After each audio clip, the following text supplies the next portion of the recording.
আসসালামু আলাইকুম। আহ, আজকে দেখলাম ফেসবুকে, ইউটিউবে অনেকেই বলছেন যে মার্কেট আরও পড়বে, মার্কেট কারেকশানে যাবে, মার্কেট কোথা থেকে ঘুরবে ইত্যাদি ইত্যাদি বিষয়গুলো নিয়ে বিশ্লেষণ চলছে। অথচ আমরা 10 ফেব্রুয়ারি এই দিনকার ক্যান্ডেলতেই দেখেই আমরা সিদ্ধান্ত নিয়েছিলাম যে মার্কেটটা অতিরিক্ত, মার্কেট এটা এই জায়গাতে মার্কেটের বৃদ্ধিটা অস্বাভাবিক, এটা 80 পয়েন্ট, এটা 88 পয়েন্ট, এটা 200 পয়েন্ট, এটা এটা হতেই পারে না, অ্যাবসার্ড। এবং যেদিনকে এই সিঙ্গেল একটা স্পিনিং টপ ক্যান্ডেল তৈরি হয়েছিল সেদিনকেও আমরা বলেছিলাম যে মার্কেট তার প্রথম বেবি ক্যান্ডেল প্রসব করলো।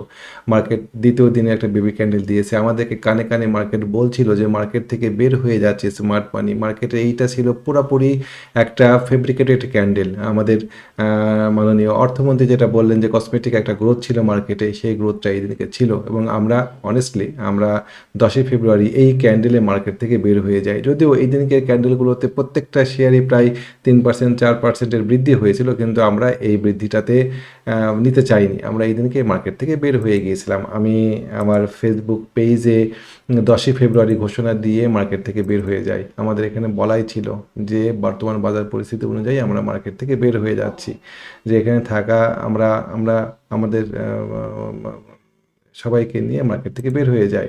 এবং সবচেয়ে বড় কথা হচ্ছে যে আমি এরপরেও দেখেন মার্কেট 5,525 পার করে থাকতে পারবে না, এটা দিয়েছিলাম 6 দিন আগে, 15 ফেব্রুয়ারি। অনেকেই তখন এটাকে ঠিক স্বাভাবিকভাবে নেয়নি। মার্কেট যখন বাড়তে থাকে তখন আমরা ফোমোতে আক্রান্ত হই, আমরা মনে করি মার্কেট বাড়তে বাড়তে এই টানেই 10,000 চলে যাবে। আমরা কিছুতেই বিশ্বাস করতে চাই না যে মার্কেট কারেকশানে আসবে, বা মার্কেটের এই 200 পয়েন্ট বা আগের দিনে 880 বা 88 পয়েন্টের মুভমেন্টটা ছিল হচ্ছে ফাঁদ, বা এটা স্মার্ট মানির একটা খেলা।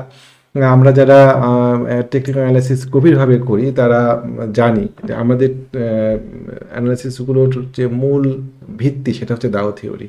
দাও থিওরিতে বলাই হয় ডিসকাউন্ট, প্রাইস ডিসকাউন্ট এভরিথিং, মানে প্রাইস যে জায়গাতে আসছে সেটা প্রাইসের সঠিক জায়গা। তো ধরেন এই যে বিএনপি সরকার ক্ষমতাতে আসলেন, আসার পরে প্রায় যে জায়গাতে আসছে সেই জায়গাটা, এই সরকার আসলে বা যে জায়গাতে যাওয়ার কথা ছিল সেই জায়গাতে অলরেডি পৌঁছে গিয়েছে। নতুন করে বাড়ার আর কিছু নাই, এখন কারেকশনের পালা। একটা একটা ভালো নিউজ আসলো একটা কোম্পানিতে, নিউজ আসার আগে কোম্পানিটার দাম অনেক বেড়ে গেল, বেড়ে যাওয়ার পরে ভালো নিউজটা আসলো। ওই ভালো নিউজ আসার জন্য মানে আসতে চাইলে পারে, আসার ফলে প্রাইস যেখানে যাওয়ার কথা ছিল প্রাইস অলরেডি সেখানে পৌঁছে গিয়েছে। ওই ভালো নিউজ আসার ফলে প্রাইসের দাম আর বাড়ার জায়গা নাই। একই ঘটনা এখানেও ঘটেছে, আমাদের ইন্ডেক্সেও। নতুন সরকার আসার ফলে প্রাইস যে জায়গাতে যাওয়ার দরকার ছিল সেই জায়গাতে অলরেডি পৌঁছে গিয়েছে আপাতত। এখন এই সরকার এই এই পট পরিবর্তন মার্কেটকে আর উপরে তুলবে না, এখন মার্কেট নিচের দিকে পড়ছে। Buy the rumour, sell the news, মূল থিমটা হচ্ছে এইটা। যদি এরকম হতো যে সরকার ক্ষমতাতে আসার আগে মার্কেট 5,120-25-এর দিকে আসে, তখন মার্কেট আস্তে আস্তে আস্তে আস্তে এই 500 পয়েন্টের বৃদ্ধিটা গ্রহণযোগ্য ছিল। মার্কেট অলরেডি এখান থেকে প্রায় 1,000 পয়েন্ট বেড়ে আসে। আমরা কিভাবে আশা করি মার্কেট এটা পার হয়ে যাবে? আমি যখন বলছিলাম মার্কেট কারেকশানে যাবে তখন স্বাভাবিকভাবে কেউ নিতে পারেনি যে মার্কেট কারেকশানে যাবে। সবাই বেশ অবাক হচ্ছিল যে আমি এটা কি বলছি মার্কেট কারেকশানে যাবে। এখন মানুষ কারেকশান পয়েন্ট কোথা থেকে রিভার্স করবে সেটা খুঁজছে। যাই হোক, আগামীকালকে মার্কেট রিভার্স করার কথা ইনশাআল্লাহ। আমরা দেখব যে আগামীকালকে মার্কেট 5,450 থেকে মার্কেট রিভার্স করে কিনা। এই জায়গা থেকে মার্কেট রিভার্স না করলে মার্কেট আরও খানিক পড়ে যাবে, যেটা মোটেও গ্রহণযোগ্য না। আমরা যদি ফিবোনাক্কি দিয়ে আঁকার চেষ্টা করি, আমরা যদি এটাকে লেটেস্ট বুলিশ বাহু ধরি, সেক্ষেত্রেও 5,350, 380, 50, এটা হচ্ছে মার্কেটের সর্বশেষ রিভার্স পয়েন্ট। 5,300 প্লাস মাইনাস 50, এই জায়গা থেকে মার্কেটকে ঘুরতেই হবে। এই জায়গার আগে মার্কেট, আমি আশা করছি আগামী রবিবারের দিন হয়তো আধা ঘন্টা 45 মিনিট পর থেকে মার্কেট একটু পজিটিভ পাবো আমরা।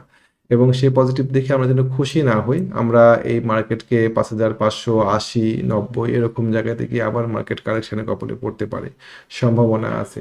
সো মার্কেট নিয়ে আমাদের একটু সাবধান থাকা উচিত এবং সাবধানে বিনিয়োগ করা উচিত।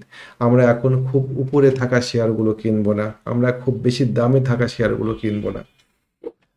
মোটামুটিভাবে লো পেইড আপ শেয়ারগুলো, যেগুলো কারেকশন একদম শেষ লেভেলে আছে, সেগুলোর দিকে আমরা খেয়াল রাখতে পারি। মাগুরা প্লেক্স, এই শেয়ারটা দেখেন, এই শেয়ারটা সুন্দর। ও একটা ও একটা চমৎকার সাপ্লাই ডিমান্ড লেভেলের উপরে উঠে গিয়েছে। আমাদের এখানে একটা কারেকশন ছিল, সেই কারেকশনটা সে কমপ্লিট এখানে আমাদের একটা কি ছিল, এখানে এটা আমাদের একটা অ্যাকুমুলেশন জোন ছিল, আমাদের এখানে একটা ওয়েস্ট প্যাটার্ন ছিল, এটা বের হয়ে গিয়েছে, প্রাইস উপরের দিকে উঠেছে। আমরা এখন এটাকে কারেকশানে আসতে পারি, কিনতে পারি 88 87 88 টাকা থেকে 88 টাকা থেকে মোটামুটি 88 টাকা 89 টাকা, এটা খুব ভালো একটা প্রাইস এই শেয়ারটা কেনার ক্ষেত্রে। 89 থেকে 88 আমাদের স্টপ লস হবে শেয়ারটাতে 85 টাকা। স্টপ লস ছাড়া আমরা কোনো শেয়ার কিনবই না, যত ভালো পজিশনেই থাক। আমরা যদি শেয়ারটা একটা শেয়ারে সঠিকভাবে স্টপ লস নিতে না পারি, তাহলে পরে পরবর্তী পর্যায়ে চরম ভোগান্তির শিকার হতে পারে। আমরা এই ভোগান্তির হাত থেকে বাঁচার জন্য স্টপ লস ইউজ করবো প্রত্যেকটা শেয়ারে। আমরা শেয়ারের গোলাম হতে চাই না। একটা শেয়ার আপনি কিনলেন, এই জায়গাতে আপনি একটা শেয়ার কিনলেন ধরেন 115 টাকায়, শেয়ারটা নেমে আসছে কত 74 টাকায়। আপনি এখন তাকায় থাকবেন কবে আমার শেয়ারটা যাবে 74 টাকায়, 115 টাকায়, বা অনেকের এর থেকেও বেশি দামে শেয়ারটা কেনা আছে, কেমন 155 50 টাকা 60 টাকা এরকম রেটে শেয়ারটা কেনা আছে। তারা এখন চিন্তা করবে কবে যাবে। আমরা সেরকম চিন্তার মধ্যে যেতে চাই না। আমরা শেয়ার কেনার সময় স্টপ লস সেট করব এবং স্টপ লস হিট করলে শেয়ার থেকে বের হয়ে যাব। মাগুরা প্লেক্স এটা একটা ভালো শেয়ার, দেখতে পারেন। তারপরে জিএমআই হসপিটাল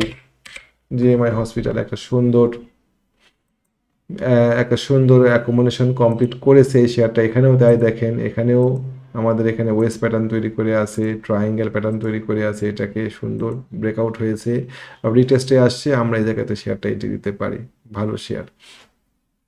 সোনারগাঁ এটা একটু বেশি বেড়ে যাওয়া শেয়ার। সোনারগাঁ টেক্সটাইলে শেয়ারটা আসুক, রিটেস্টে আসুক, আপনি এন্ট্রি দিতে পারেন। কোথায় 32 টাকা এরকম রেটে। অলটেক্স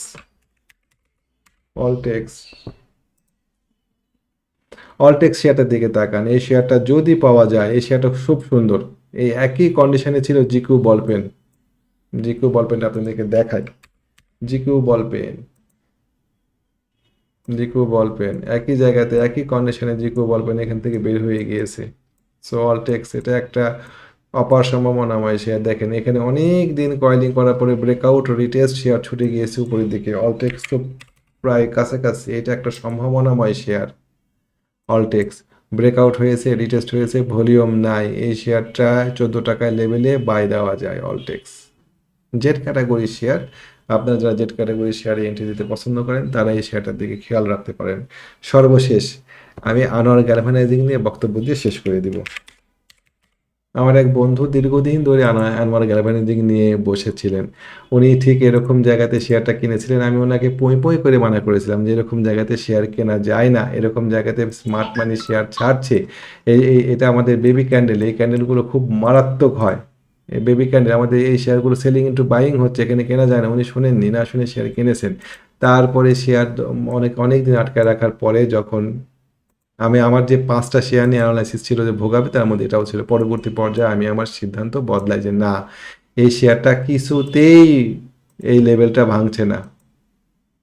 এই একই ঘটনা ঘটে আছে কে অ্যান্ড কিউ এর ক্ষেত্রে। একটু দেখায় আসি, তারপরে আমরা এটা নিয়ে কথা বলবো। একই ঘটনা কে অ্যান্ড কিউ এর ক্ষেত্রে ঘটেছিল। একই ঘটনা আপনার এখানে আছে হচ্ছে এই আনোয়ার গ্যালভানাইজিং এর ক্ষেত্রে একই ঘটনা ঘটে আছে। সুতরাং এই শেয়ারটা উপরের দিকে উঠেছে, এই জায়গাতে আসার পরে আমি ওনাকে নিষেধ করলাম যে না, এই শেয়ারটা আর ছাড়েন না, এই শেয়ারটা আরও উপরে যাবে। তো উনি এই শেয়ারটা ছেড়ে দিয়েছেন। ছেড়ে দেওয়ার পরে আমাকে আমাকে উনি আমাকে উনি বলছিলেন যে আমি ছেড়ে দিয়েছি, এখন এটা অনেক পড়ে যাবে, এটা পড়ে একদম নিচে নেমে যাবে। আমি বলছি না, এই শেয়ারটার ভলিউম এখানে অ্যাকোমোডেশন কমপ্লিট করা হয়ে গিয়েছে, ভলিউম বাড়ছে, এই শেয়ারটা আর নিচে খুব নামবে না। নামতে পারে 97 টাকা 96 টাকা এরকম জায়গাতে নামতে পারে এই শেয়ারটা নামার পর, বা এই জায়গাতে নামতে পারে সর্বোচ্চ, কিন্তু এই শেয়ারটা আবার রিভার্স করবে। যখন কোনো একটা শেয়ারে অনেকগুলো টাকা এঙ্গেজ হয়ে যায়, যখন কোনো একটা শেয়ার একটা মুভমেন্ট দেয়, তখন চাইলে পারে সেই শেয়ারটাকে আর নিচের দিকে নামানো যায় না। এটা আমাদেরকে খেয়াল রাখতে হবে।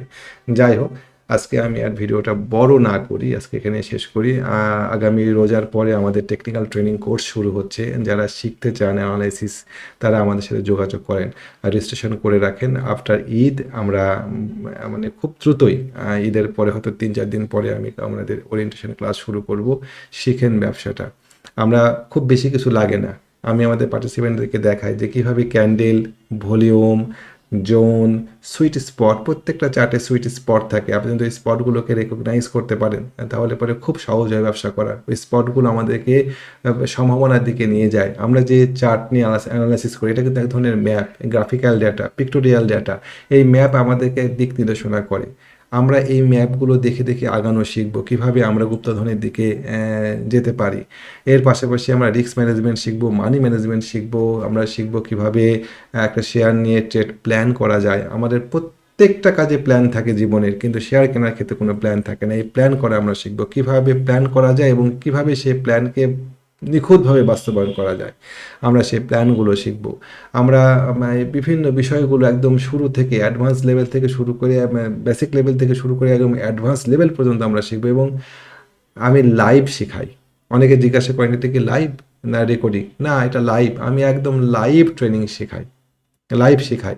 আমি আমি গুগল মিটে শেখাই। গুগল মিটের অপোজিটে আপনি থাকবেন, আমি থাকবো এই অপোজিটে। প্রত্যেকটা প্রশ্নের উত্তর দেওয়া হবে এবং শুধুমাত্র লাইভ শেখাই না, লাইভ চার্টে বাস্তব প্রয়োগ করে শেখাই।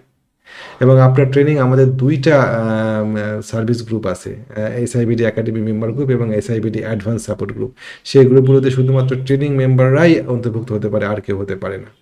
আমরা ওখানে বিভিন্ন শেয়ার নিয়ে অ্যানালাইসিস করি, হাতে কলমে শিখি যে জিনিসগুলো শিখলাম।